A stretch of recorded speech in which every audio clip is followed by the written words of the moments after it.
Racine et ordonnée à l'origine, des notions qui ont déjà été vues, rencontrées précédemment. Mais ici, on va plus précisément le revoir donc dans le chapitre des fonctions du premier degré. Pour rappel, les définitions, on appelle donc racine synonyme 0 d'une fonction.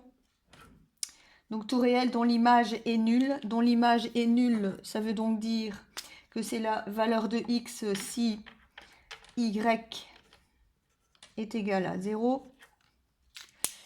Graphiquement, il s'agit de l'abscisse des points d'intersection du graphique avec l'axe X. Donc, l'abscisse du point d'intersection avec l'axe X. L'ordonnée à l'origine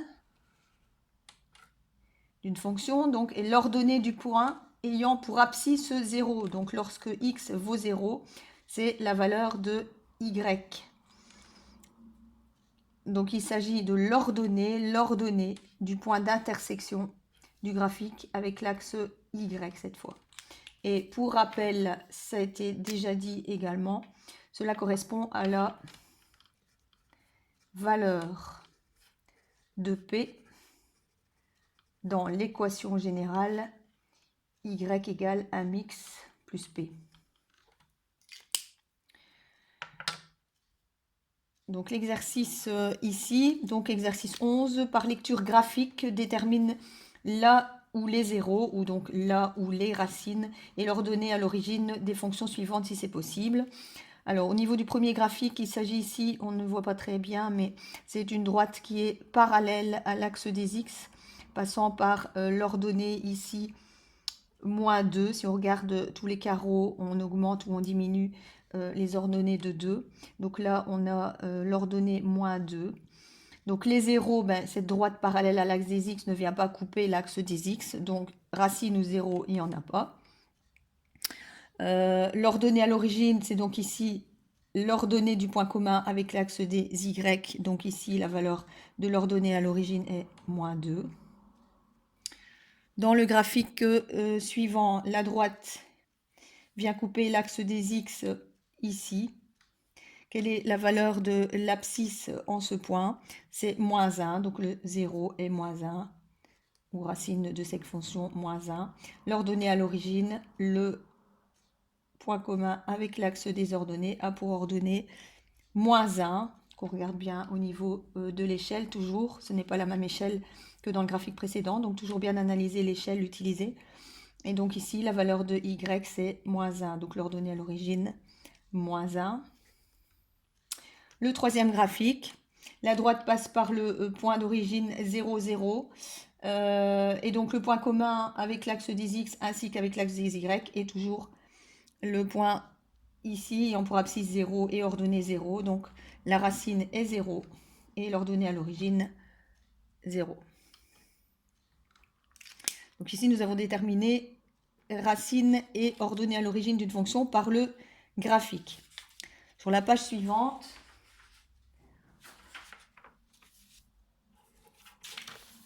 on doit déterminer donc la racine d'une fonction, mais non pas par le graphique, mais par le calcul. Donc, si on revient à la page précédente et dans ce qu'on a déjà dit, pour calculer une racine d'une fonction, donc il suffit de remplacer y par 0. Donc, on recherche la valeur de x si y est égal à 0. Et donc, on résout l'équation obtenue. Donc, exercice ici, calcule là où les racines des fonctions suivantes. La fonction 1 qui applique x sur y égale moins 3x plus 8. Donc, quelle est la racine de cette fonction? Eh bien, on remplace donc y par 0.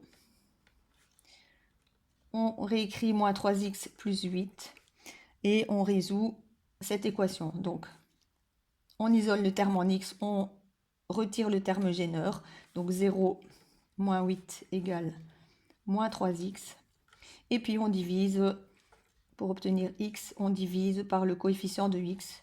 Et donc, moins 8 sur moins 3, ce qui fait, après simplification de cette fraction, 8 tiers. Donc, c'est la racine. 8 tiers est la racine de cette fonction.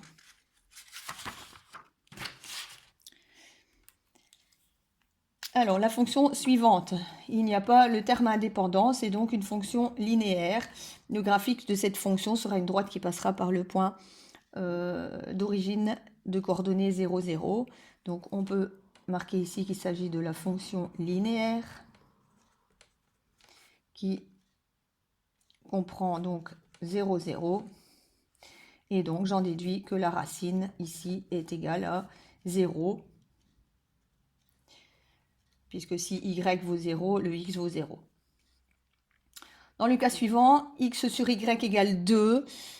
Pour rappel, dans ce qu'on a déjà vu précédemment aussi, ici ça correspondrait donc à un m égale à 0, 0 fois x. Donc il n'y a que le terme indépendant y égale 2. Il s'agit de la fonction constante. Ça correspond d'ailleurs à la page précédente au premier graphique. Ce serait une parallèle à l'axe des abscisses. Et il n'y a donc pas de racine, puisque pas de point commun à ce moment-là, entre la parallèle à l'axe des abscisses et l'axe des abscisses. Donc fonction constante, j'en déduis pas de racine. Et enfin, la quatrième fonction qui applique x sur 3x plus 4 moins 2y égale 0. L'équation n'est pas écrite sous la forme habituelle, n'est pas écrite sous la forme habituelle. Cependant, nous pouvons résoudre en remplaçant donc y par 0. Et donc 3x plus 4 moins 2 fois 0 égale 0. On calcule 2 fois 0, 0, donc ce terme-là s'annule. Donc nous avons 3x plus 4 égale 0. Pour isoler le terme en x, je dois d'abord me débarrasser du terme gêneur plus 4. Donc 3x égale 0 moins 4. 3x égale moins 4. X égale, je divise par 3 chacun des membres de cette égalité. Je divise par le coefficient de x et donc moins 4 sur 3. Et la racine. Alors, petite note annexe avant de poursuivre.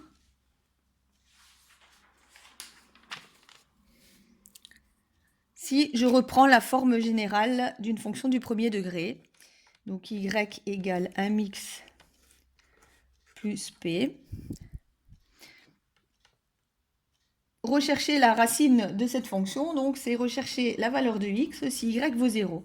Eh bien, reprenons cette écriture générale et remplaçons y par 0. 0 égale 1x plus p. Et donc, pour trouver la racine, donc la valeur de x, on va résoudre cette équation de manière générale. Donc, j'élimine d'abord le terme gêneur plus p. Donc, 0 moins p égale 1x. Et puis, pour trouver x, il va falloir diviser par le coefficient de x qui est ici, donc m. Et donc, 0 moins p donne moins p sur m égale x. Et donc, ça, c'est une formule toute faite pour déterminer la racine d'une fonction du premier degré. Si, bien sûr, toutefois, c'est la forme générale y égale 1x plus p. Et donc, je vais revenir à l'exercice qu'on vient de terminer juste avant. Et donc, vérifions ici. Donc, si la formule que je viens de vous montrer correspond bien, la racine, on peut la retrouver en faisant donc moins p sur m. Alors, reprenons l'équation aussi dessus. Le p, l'ordonnée à l'origine, correspond au 8. Donc, l'opposé de p, c'est moins 8. Moins p sur m. Donc, moins 8 sur m, que vaut le m ici dans l'écriture, dans l'équation de la fonction. Le m, c'est moins 3. Le coefficient de x, c'est bien moins 3. Donc, moins p sur m, c'est bien moins 8 sur moins 3. Et ça correspond bien à 8 tiers, ce que nous avons calculé tout à l'heure. Donc, disons que cette formule est un raccourci. Si on la retient, eh bien, c'est un gain de temps pour déterminer la racine de la fonction.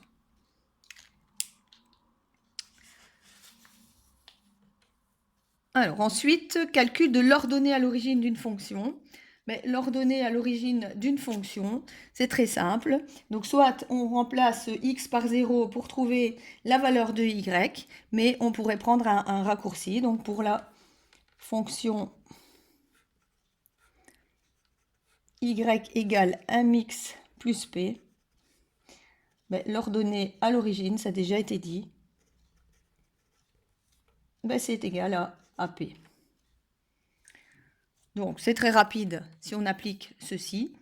La première fonction y égale moins 2x plus 8. Le terme indépendant ici, plus 8, correspond au p. Donc l'ordonnée à l'origine ici, p égale 8. La fonction 2, y égale moins 5x, est une fonction linéaire. Il n'y a pas de terme indépendant, donc elle comprend 0, 0.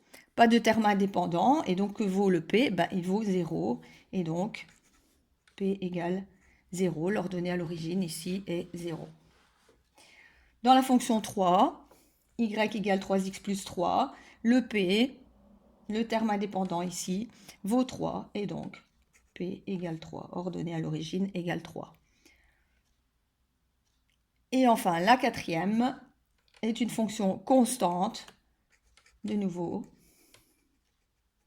Il n'y a pas de terme en x, donc ça correspond au terme indépendant 4, et donc ça correspond bien à l'ordonnée à l'origine p égale 4.